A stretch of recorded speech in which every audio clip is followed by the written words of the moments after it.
Hello, कैसे हैं आप सब। उम्मीद है कि आप सब बहुत ज्यादा बढ़िया होंगे। आज का जो हमारा टॉपिक है वो है factor influencing demand of a commodity. घबराइएगा नहीं, जो हमारा फोन है वो बिल्कुल ठीक है। एक्चुअली में जो मेरा ब्लू वाला मार्कर है उसमें थोड़ी सी गड़बड़ है और उस वजह से जो मैं पहले लिखा हुआ था वो थोड़ा सा डल लग रहा है, तो मैं इसको दोबारा से लिख देती हूँ। Factor influencing demand of a commodity. देखिए जनाब, मुझे पता है कि ये वाला टॉपिक कई सारे लोगों ने तमाम बार पढ़ा होगा, ठीक है। और कई बार बच्चों को ऐसा भी होता है कि वो इस टॉपिक को बार बार से पढ़ रहे हैं, बट स्टिल वो समझ नहीं पा रहे कि इस टॉपिक में भाई हमारा बंदा कहना क्या चाहता है हमें। तो अब मैं आपको एक बड़ी इजी ट्रिक से समझाती हूँ कि factor influencing demand of a commodity का आखिरकार मतलब क्या होता है। बेसिकली हमने यहाँ पर उन सभी चीजों के बारे में पढ़ना है जो हम अपने दिमाग में सोचते हैं जब हम किसी चीज को परचेज कर रहे होते हैं। नॉर्मल सी बात है, मैंने टी शर्ट परचेज की, ये रबर बैंड परचेज किया, अपना बैग परचेज किया, अपना पेन परचेज किया, बोर्ड परचेज किया। तो जब भी हम किसी चीज को परचेज करते हैं तो हम उस चीज की डिमांड जब हम करते हैं उस चीज की, तो कौन कौन से ऐसे तमाम फैक्टर होते हैं जो उस चीज की डिमांड को अफेक्ट करते हैं। समझ आ रही है कि हम आज पढ़ने के वाले हैं। बेसिकली हम आज उन सब फैक्टर्स की बात करने वाले हैं जो इन्फ्लुएंस करते हैं, अफेक्ट करते हैं, ठीक है, जिनको हम कंसीडर करते हैं जब हम किसी चीज की, किसी भी कमोडिटी की क्या कर रहे होते हैं जी, डिमांड। ये हमारा डिमांड वाला चैप्टर में से है, इकोनॉमिक्स का टॉपिक है माइक्रो में, और मैनेजरियल इकोनॉमिक में बहुत ज्यादा वेटेज है इस टॉपिक में। तो अब हम शुरू करते हैं। इसको लर्न करने के लिए हमारी बुक में फॉर्मूला दिया गया है dx is equal to F into bracket start px comma pr। घबराइएगा नहीं, ये मत सोचे कि पता नहीं क्या लिख दिया, हमें तो समझ ही नहीं आएगा। अभी समझाऊंगी, पहले मुझे एक बार लिख लेने दीजिए इसको। Bye T. बेसिकली जब भी हम ये बात करते हैं कि किसी भी कमोडिटी की डिमांड को कौन कौन से तमाम फैक्टर उसके ऊपर असर डालते हैं, तो हम इस फॉर्मूले से उसको याद करने की कोशिश करते हैं।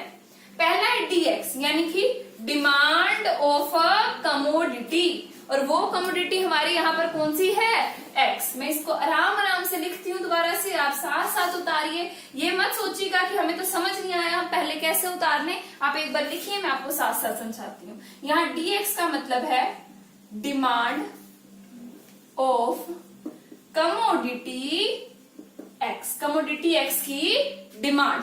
F का मतलब है वो तमाम फैक्टर जो उसके ऊपर क्या डालेंगे, असर। उसमें पहला फैक्टर है आपका P of X। P of X का यहाँ पे मतलब है प्राइस ऑफ कमोडिटी X। मान लीजिए हमारे पास एक कमोडिटी है जो हमें परचेज करनी है और उस कमोडिटी का नाम है X।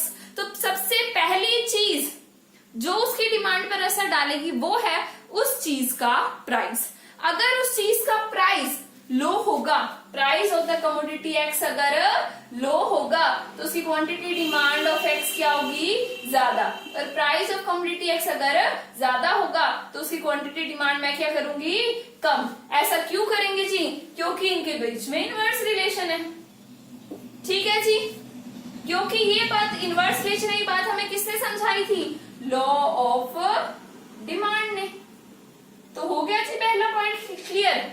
पहले पॉइंट में हमने क्या बात की है कि किसी भी चीज की डिमांड को सबसे पहले उस चीज का प्राइस अफेक्ट करता है। अगर उस चीज का प्राइस कम होता है तो हम उसकी डिमांड को बढ़ा देते हैं, अगर प्राइस ज्यादा होता है तो उसकी डिमांड कम की जाती है। इससे पता चला इनके बीच में इनवर्स यानी कि उल्टा रिलेशन है, और जो हमें किसने स्टेट करवाया था, लॉ ऑफ डिमांड में। तो ये हमारा पहला पॉइंट था P ऑफ X। समझ आ गई थी आपको। अगला हमारा पॉइंट है P of R, price of related goods. तो सबसे पहले आपको ये पता होना चाहिए कि रिलेटेड गुड्स हमारे कौन से होते हैं। बेसिकली ऐसे गुड्स जिनके प्राइस का चेंज होने से हमारे गुड की डिमांड पर फर्क पड़े, तो ये हमारे गुड्स रिलेटेड गुड्स होते हैं। इसके अगेंस्ट ऐसे गुड्स जिनके प्राइस के चेंज होने से हमारे गुड की डिमांड पर कोई फर्क ना पड़े, वो अनरिलेटेड गुड्स होते हैं। और यहाँ हम सिर्फ और सिर्फ प्राइस ऑफ रिलेटेड गुड्स की ही बात कर रहे हैं। तो पहले समझ आया हम किन गुड्स को ले रहे हैं, रिलेटेड गुड्स, यानी कि जिनके प्राइस में चेंज होने से हमारी गुड की डिमांड पर असर पड़े, that are our related goods, और हम यहाँ पर उसी को ले रहे हैं, ठीक है। और जिनके प्राइस के चेंज होने का हमारे गुड की डिमांड पर कोई असर पड़े ही ना, वो अनरिलेटेड गुड्स होते हैं। समझ आ गई बात। और पी ऑफ आर को अच्छे से समझने के लिए रिलेटेड गुड्स को दो पार्ट में बांटा गया है। आज मैं बुक की लैंग्वेज बिल्कुल भी आपके आगे यूज नहीं करूंगी, बिल्कुल एक रॉ तरीके से आपको एक नॉर्मल लैंग्वेज में आपको ये वाले पॉइंट समझा दूंगी। तो रिलेटेड गुड्स को दो हिस्सों में बांटा गया है। पहला हिस्सा है आपका सब्स्टिट्यूट गुड्स और दूसरा हिस्सा है आपका कॉम्प्लीमेंट्री गुड्स। कौन सा है जी? Complementary goods. तो रिलेटेड गुड्स जिनके प्राइस का चेंज होने का हमारे गुड की डिमांड पर असर पड़े, उसका पहला पार्ट है सब्स्टिट्यूट गुड्स। एक ऐसा गुड जो हमारे गुड को सब्स्टिट्यूट कर दे, यानी कि उसकी जगह पर लग जाए, तो ऐसा गुड होता है हमारा सब्स्टिट्यूट गुड। फॉर एग्जाम्पल मैं इसको थोड़ा सा हाईलाइट कर देती हूँ ताकि आपको पता चले कि हम इसमें से इसको पढ़ चुके हैं और इसको अब पढ़ रहे हैं, ठीक है जी। तो सबसे पहले सब्स्टिट्यूट गुड का मैं आपको दूंगी एग्जाम्पल। सब्स्टिट्यूट गुड एक ऐसा गुड जो मेरे गुड की जगह पर यूज हो जाएगा, ठीक है। For example Pepsi and Cola. For example Pepsi and Cola. आप पेप्सी अपने मेहमानों के आगे रखें या आप कोला अपने मेहमानों के आगे रखें, दोनों चीजों में कोई फर्क नहीं है। दोनों चीजें एक दूसरे की परफेक्टली सब्स्टिट्यूट है, यानी कि एक दूसरे की जगह पर ऐसे आकर यूज हो जाएंगी कि दूसरे की कमी नहीं खलेगी वहां पर। तो ये आपके सब्स्टिट्यूट गुड्स हो गए। इसमें अगर हमने हमेशा अपने सब्स्टिट्यूट का या अपने रिलेटेड का प्राइस उठाना है, अगर मेरे सब्स्टिट्यूट का, मान लीजिए मेरी कोल्ड ड्रिंक का नाम है कोला, ठीक है, अगर मैं कोला हूं तो मुझे अपने सब्स्टिट्यूट का क्या उठाना है? प्राइस। तो मैं पेप्सी का क्या उठाऊंगी जी यहाँ पर? प्राइस। अगर पेप्सी का प्राइस बढ़ जाएगा तो मेरा कस्टमर पेप्सी को नहीं पिएगा, सब के सब कोला पीने लगेंगे। तो पेप्सी के प्राइस के इंक्रीज होने के केस में कोला की क्वांटिटी डिमांड बढ़ जाएगी, और अगर पेप्सी सस्ती हो गई तो कौन बेवकूफ होगा जी? कोला पीने के लिए जाएगा। वो सब के सब पेप्सी पिएंगे तो कोला की डिमांड घट जाएगी। बड़े ध्यान से इसे समझिए। सब अपना एक गुड बनाइए। मैंने अपना गुड बना दिया कोला, आप अपना गुड पेप्सी भी बना सकते हैं। जिसको आपने अपना सब्स्टिट्यूट बनाया है उसके उठाइए प्राइस को और अपनी उठाइए डिमांड को, ठीक है। अगर मैं अपने प्राइस को इंक्रीज करूंगी तो सामने वाले गुड की डिमांड पर असर पड़ेगा, तो ये हमारे रिलेटेड गुड्स हो गए। पहली बात, अगर सब्स्टिट्यूट गुड्स हैं और मेरा सब्स्टिट्यूट अगर महंगा हो जाएगा तो सब लोग मेरी तरफ खींचे चले आएंगे, तो मेरी डिमांड क्या हो जाएगी? बढ़ जाएगी। एक बड़े आसान से एग्जांपल से और मैं यहाँ पर आपको ये चीज क्लियर करती हूँ। फॉर एग्जांपल, आपके यूट्यूब पर इकोनॉमिक्स पढ़ाने के लिए दो ही टीचर हैं। एक मैं हो गई तान्या, और एक मान लीजिए और कोई है, मान लीजिए एक एल है। तो एक टी हो गई, तान्या हो गई, और एक एल हो गया। तो हम एक दूसरे के सब्स्टिट्यूट हैं। इकोनॉमिक्स या तो आप हमसे पढ़ेंगे या आप उनसे पढ़ेंगे, एक से ही पढ़ेंगे आप इकोनॉमिक्स, अपने कंसेप्ट एक से ही क्लियर करेंगे, ठीक है। मान लीजिए ये पेड प्लेटफॉर्म है, यहाँ आप पे करते हैं। अगर ये बंदा एल अपनी फीस को यानी कि अपने प्राइस को इंक्रीज कर देगा तो जो बच्चे पहले एल के पास जाते थे वो बच्चे मेरे पास आ जाएंगे। क्यों? क्योंकि ये माना गया है कि एल और मैं एक दूसरे के परफेक्ट सब्स्टिट्यूट है, बिल्कुल एक जैसे हैं पढ़ाने में। तो इसके पास जितने स्टूडेंट्स हैं वो भी मेरे पास आ गए, तो उसकी वजह से जो मेरी क्वांटिटी डिमांड है वो टी की क्या हो गई? राइस। ये एक एग्जाम्पल की तरह मैंने आपको समझाया है। लेकिन अगर वो अपनी फीस कम कर देगा तो मेरे पास से स्टूडेंट्स उसकी तरफ चले जाएंगे, तो इट मीन्स उसके प्राइस कम करने से मेरी क्वांटिटी क्या हो गई? घट गई। तो क्या देखने को मिला, सब्स्टिट्यूट के प्राइस के बढ़ने से मेरी क्वांटिटी डिमांड बढ़ जाती है, और सब्स्टिट्यूट के प्राइस के घट जाने से मेरी क्वांटिटी डिमांड घट जाती है। तो ये इन दोनों के बीच में रिलेशन निकल आया सब्स्टिट्यूट के केस में। Next, coming to the point of complementary goods. Complementary goods वो गुड्स होते हैं जो हमारे गुड को कंप्लीट करते हैं, पूरा करते हैं, बिना उसके हमारा गुड वेस्ट है। अगर वो नहीं लेगा कस्टमर तो इसका मतलब हमारा गुड भी नहीं लेगा। For example car and petrol. अभी सभी लोग जानते हैं कि पेट्रोल के प्राइसेस इंक्रीज हो रहे हैं। अगर पेट्रोल के प्राइस इंक्रीज होंगे तो लोग कार नहीं खरीदेंगे, जो खरीदने वाले थे वो लोग कार नहीं खरीदेंगे, तो कार की डिमांड क्या हो जाएगी, घट जाएगी। इट मीन्स कॉम्प्लीमेंट्री के केस में अगर मेरे कॉम्प्लीमेंट यानी कि मेरे गुड को पूरा करने वाला गुड, जो मेरा गुड यहाँ पर कार है उसको पूरा कर रहा है पेट्रोल, अगर मेरा कॉम्प्लीमेंट महंगा हो जाएगा तो मेरी डिमांड घट जाएगी। और अगर मेरा कॉम्प्लीमेंट पेट्रोल सस्ता हो जाएगा, मान लीजिए कल से 2 रुपए में लीटर बिकने लगा, सभी लोग क्या ले लेंगे, कार, तो कार की डिमांड क्या हो जाएगी जी, बढ़ जाएगी। थोड़ा सा मुझे लग रहा है कि आप ये सोच रहे होंगे क्या क्या हो रहा है। एक बार दोबारा से वीडियो जब पूरी खत्म हो जाए पूरी देख लीजिए, तो दोबारा से देखिएगा, क्लियर हो जाएगा। 2-3 बार देखिएगा। ये प्लेटफॉर्म यूट्यूब तो इतना अच्छा है कि आपके पास हर वक्त वीडियो अवेलेबल रहती है, बार बार उसे देख सकते हैं। तो अब हमने क्या किया, प्राइस पी ऑफ एक्स के हिसाब से price of the commodity X inverse relationship निकाला। प्राइस बढ़ेगा तो क्वांटिटी डिमांड घटेगी, प्राइस घटेगा तो क्वांटिटी डिमांड बढ़ेगी, as stated by law of demand. ये हमारा पहला हो गया। नेक्स्ट हमने किया price of related goods P of R. Related goods are those goods जिनके प्राइस के चेंज होने से हमारे गुड की डिमांड भी क्या हो जाए, चेंज। तो वो गुड्स हमारे कैसे होते हैं, related goods. Related good further divided into 2 part, substitute goods and complementary good. अगर मेरे सब्स्टिट्यूट का प्राइस बढ़ता है तो मेरी डिमांड घटती है, इसके अगेंस्ट अगर मेरे कॉम्प्लीमेंट का प्राइस बढ़ता है तो मेरी डिमांड घटती है। समझ रहे हैं आप इस चीज को। आगे देखिए, नेक्स्ट है हमारा वाई। वाई का मतलब है इनकम ऑफ द कंज्यूमर, मेरे कंज्यूमर की इनकम। इनकम का सिंबल होता है वाई, आई नहीं होता, आई इन्वेस्टमेंट का सिंबल होता है, वाई होता है हमारा इनकम का सिंबल। अब देखिए इसको हम कैसे करेंगे, एक दोबारा वीडियो भी जरूर बनाऊंगी मैं, जिसमें आपको ये लिख कर मैं दूंगी कि आपको लिखना कैसे है। वाई यानी कि income of the consumer. Income के बेस पर गुड्स को 2 हिस्सों में बांटा गया है।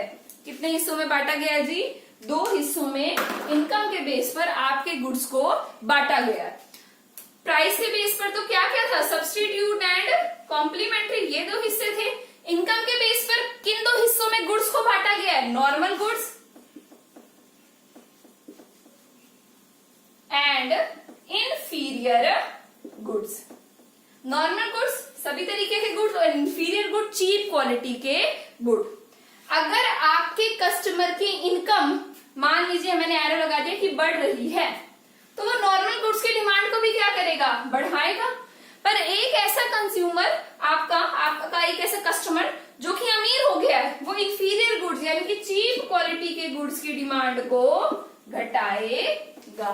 तो इनकम के बढ़ने से नॉर्मल गुड्स की डिमांड तो बढ़ जाएगी पर इंफीरियर गुड्स की डिमांड घट जाएगी। बहुत इंपॉर्टेंट क्वेश्चन है ये। और अगर आपकी मैं यहाँ पर कह दूं कि इनकम घट गई है जी, तो इनकम के कम हो जाने से नॉर्मल गुड्स की डिमांड तो हो जाएगी कम, पर इंफीरियर गुड्स को कुछ हद तक नेसेसिटी ऑफ लाइफ माना जाता है, तो वो तो लेगा ही लेगा कस्टमर, उसकी डिमांड क्या कर दी जाएगी जी, बढ़ा दी जाएगी। तो ये था हमारा वाई। नेक्स्ट हमारे टी पर। टी का मतलब है टेस्ट एंड प्रेफरेंस। टी का क्या मतलब है जी, यहाँ पर टेस्ट, मार्कर नहीं चल रहा है ये, टेस्ट एंड प्रेफरेंस।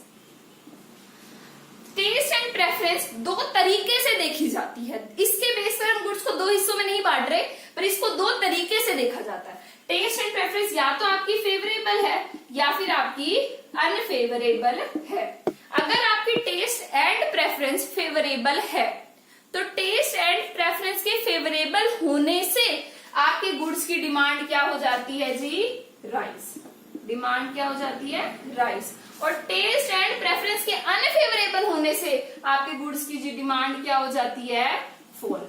अब ये टेस्ट एंड प्रेफरेंस कंज्यूमर का यानी कि एक बंदे की पसंद वो कब बनती है, कुछ उस पर इफेक्ट होता है वेदर का, कुछ उस पर इफेक्ट होता है एडवर्टाइजमेंट का, और कुछ इंडिविजुअल की पर्सनल लाइक और डिसलाइक का। तो इस तरीके की चीजें मिलकर उसको बताती हैं कि आपके लिए गुड फेवर में है या अनफेवरेबल है।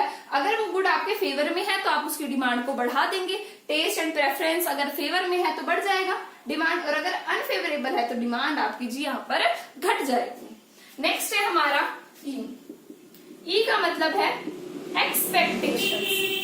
क्या है जी, एक्सपेक्टेशन। अब एक्सपेक्टेशंस क्या होती हैं, उम्मीदें आपकी, ठीक है जी। तो ये जो आपकी उम्मीदें हैं, एक्सपेक्टेशन है, वो है आपकी नियर फ्यूचर में प्राइस के चेंज होने की। तो ये आपकी एक्सपेक्टेशन किस चीज की है, नियर फ्यूचर में प्राइस के चेंज होने की। अगर आपको लगता है कि नियर फ्यूचर में प्राइस बढ़ने वाला है, क्या लगता है अगर आपको कि नियर फ्यूचर में आपका प्राइस बढ़ने वाला है, तो आप अभी से उस गुड की डिमांड को बढ़ा देंगे। फॉर एग्जाम्पल, अगर अभी कहीं से पता न्यूज में आ जाए कि कल से पेट्रोल 1000 रुपए लीटर होने वाला है, तो आज ही पेट्रोल पंप के बाहर भीड़ लग जाएगी, सभी अपनी टैंकी फुल करवा लेंगे। It means prices are going to be rise in near future, but currently आपने उसकी डिमांड को एनहांस कर दिया। और अगर आपको ये पता चले कि prices are going to be fall in near future, आने वाले समय में प्राइसेस तो बल्कि गिरने वाले हैं, तो उस केस में आप अपने गुड्स की करंट डिमांड को भी घटा देंगे। फॉर एग्जाम्पल, मान लीजिए कि मैं कहीं से बाजार में से जा रही हूँ, मुझे आप मिल गए। मैंने आपसे पूछा, भाई आप तो मेरी यूट्यूब पे सब्सक्राइबर हो, बहुत अच्छे से आप मुझे जानते हो, कहाँ चलते जा रहे हो जी, बहुत खुश लग रहे हो। तो आपने बताया कि मैम मैं आज अपने लिए फ्लैट लेने जा रही हूँ, मेरे अपना पर्सनल मैं अपना फ्लैट ले रही हूँ। तो मैंने आपको बोला कि लेना है तो ले लो, बट रियल एस्टेट की कीमत अगले कुछ दिनों में बहुत ज्यादा घटने वाली है, तो आप वहीं से वापस हो लेंगे कि नहीं मैम तो कह रही है रियल एस्टेट की कीमत थोड़े समय में घटने वाली है, तो जब घटेंगे तब मैं लूंगा, मैं अभी नहीं लेता।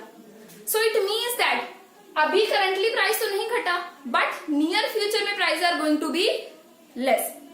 ठीक है, प्राइसेस थोड़े घटने वाले हैं, इस उम्मीद से आप आज ही उसकी डिमांड को घटा देते हैं कि भाई जब घट जाएंगे हम तब ले लेंगे। ऐसा गोल्ड के केस में, रियल एस्टेट के केस में काफी देखा जाता है। तो ये आपके कुछ तमाम फैक्टर थे जो हमारी कमोडिटी की डिमांड पर असर डालते हैं, पर still something is missing.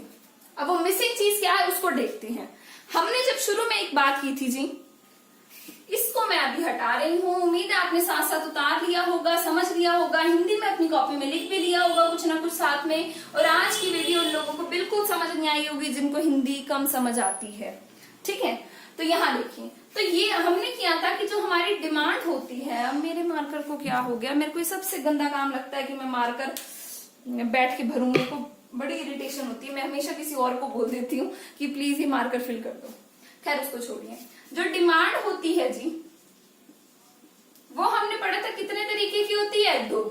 Individual demand जो एक बंदे की खुद की होती है, और market is the sum total of individual. तो अभी अभी हमने फैक्टर इन्फ्लुएंसिंग की बात की, जो हमने बोला ये है, तो जनाब ये इन रियलिटी इंडिविजुअल वाले हैं। तो अब आप सोच रहे होंगे हाय रब्बा इतना सारा पढ़ लिया स्टिल कुछ रह गया। घबराने की जरूरत नहीं है, कुछ नहीं, बहुत थोड़ा सा कुछ रह गया, उसको करते हैं। तो market demand of commodity x की क्या बात होगी, घबराना नहीं है, कभी यहीं घबरा के वीडियो छोड़ के भाग जाओ, पूरी देखनी है, क्योंकि अब आगे ट्रिक पता चलेगी। जो market demand of commodity x है, यहाँ लिख दो MKT market D of x, ये market demand of commodity x बन गई। ठीक है, equal to F factors P of x. भाई मार्केट के अंदर इंडिविजुअल ही तो होते हैं, तो ये है, ये है, ये है, ये है, ये भी है। बच क्या गया, अब सिर्फ 2 और बच गए। कितने और बच गए, सिर्फ 2 ही और बच गए, और वो 2 हमारे कौन कौन से हैं जी, यहाँ पर वाई डी एंड एन। कौन से 2 बच गए, वाई डी और एन। अब आप सोच रहे होंगे कि मार्केट तो इंडिविजुअल से बनी, जब इंडिविजुअल को पढ़ लिया तो मार्केट भी पढ़ ली, पर फिर भी इंडिविजुअल के मिलने से मार्केट तो बनी, इसलिए इंडिविजुअल वाले सारे मार्केट में आप क्या आ गए, ये बात तो आपने बिल्कुल सही सोची। पर इंडिविजुअल लोगों का एक पैटर्न होता है जो मार्केट की डिमांड पर असर डालता है। सबसे पहले हम बात करेंगे एन की। एन का मतलब यहाँ पर क्या है, what is the meaning of N here, खुद ही भरना पड़ेगा। अभी हम काम चलाते हैं, हमारी इस वीडियो में काम चल जाता है, तो नेक्स्ट तक मैं किसी को पकड़ती हूँ जो मेरा भर दे मार्कर्स में इंक। देखिए एन का मतलब क्या है, एन का मतलब है यहाँ पर पॉपुलेशन या पॉपुलेशन साइज या नंबर ऑफ कंज्यूमर। जितनी ज्यादा पॉपुलेशन बड़ी हो जाएगी, ठीक है, कितना अजीब से मैं बिहेव कर रही हूँ, खैर जो भी हूँ, जितनी ज्यादा पॉपुलेशन आपकी बड़ी हो जाने वाली है उतनी ज्यादा सभी तरीके की गुड्स की डिमांड बढ़ने वाली है। जितनी ज्यादा पॉपुलेशन बढ़ेगी उतने ज्यादा बच्चों की गुड्स की डिमांड बढ़ जाएगी, उतने ज्यादा as old people, as old लोगों की डिमांड की गुड्स की डिमांड बढ़ जाएगी, ठीक है। और जितने ज्यादा पॉपुलेशन बढ़ेगी, यूथ बढ़ेगा, यूथ की गुड्स की डिमांड बढ़ जाएगी। तो तमाम चीजों की डिमांड आपकी बढ़ जाएगी अगर आपकी पॉपुलेशन का साइज बढ़ जाता है तो। नेक्स्ट है आपका वाईडी। थक गई सच में। वाईडी का यहाँ पर क्या मतलब है, यहाँ पर आपके वाईडी का मतलब है डिस्ट्रीब्यूशन ऑफ इनकम। क्या मतलब है यहाँ पर आपका वाईडी का, डिस्ट्रीब्यूशन ऑफ इनकम।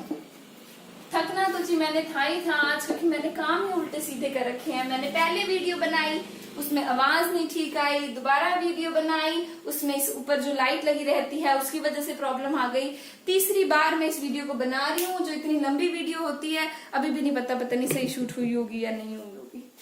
तो देखिए वाईडी का मतलब होता है डिस्ट्रीब्यूशन ऑफ द इनकम। दरअसल अब आप ये सोच रहे होंगे कि पूरी बनाने के बाद इनको पता चलता है कि ऐसा हो जाता है। देखिए पता है, मैं पहले अपने साथ किसी ना किसी को बिठा लेती थी और उसको कहती थी तुम चेक करते रहो कि वीडियो ठीक बन रही है या नहीं बन रही। अब एक स्यापा ये और हो गया कि उनको देख के मेरे को हंसी आ जाती थी, तो इसलिए मैंने उनको भी भगा दिया। मेहनत डबल तो डबल सही। मैं ऐसे नहीं चाहती ना कि पढ़ाते पढ़ाते अजीब अजीब से एक्सप्रेशन आ रहे हो मेरे मुंह पे, बच्चे सोच रहे हैं इनको हो क्या रहा है। वाईडी का मतलब यहाँ पे क्या है, distribution of the income. Last point है, खत्म करते हैं, फालतू की बातें अभी छोड़ते हैं। वाईडी का मतलब है डिस्ट्रीब्यूशन ऑफ द इनकम। अगर हमारी इनकम का डिस्ट्रीब्यूशन इक्वल होगा, एक जैसा होगा, सारे ही रिच हैं, सारे ही पुअर हैं, एक जैसे हैं, तो उस केस के अंदर तमाम तरीके की गुड्स की जो हमारी डिमांड है वो बढ़ जाएगी। पर अगर हमारे इनकम का डिस्ट्रीब्यूशन अनइक्वल है, ठीक है, सभी ही गरीब, कोई अमीर है कोई गरीब है, ठीक है, तो उस केस में अगर गरीब ज्यादा तो इंफीरियर यानी कि चीप क्वालिटी के गुड्स की डिमांड ज्यादा, और अगर अमीर ज्यादा तो लग्जरी गुड्स की, ब्रांडेड गुड्स की डिमांड ज्यादा। तो इसके साथ हमें ये पता चल गया कि कैसी इनकम का डिस्ट्रीब्यूशन होने में डिमांड कैसी होती है। तो उसके साथ हमारा ये वाला इंडिविजुअल की डिमांड और मार्केट की डिमांड का हमारा टॉपिक खत्म हो गया है। तो अब हम इससे नेक्स्ट वीडियो में हम ये करेंगे कि हमारी डिमांड के अंदर पी ऑफ एक्स चेंज होने से क्या होता है और बाकी तमाम चीजों के बदलने से क्या होता है जो मूवमेंट और शिफ्ट में है। So thanks for watching the video. Please channel को लाइक, सब्सक्राइब और शेयर करें। और मैं अब बिल्कुल थक गई हूँ, सो गुड नाइट।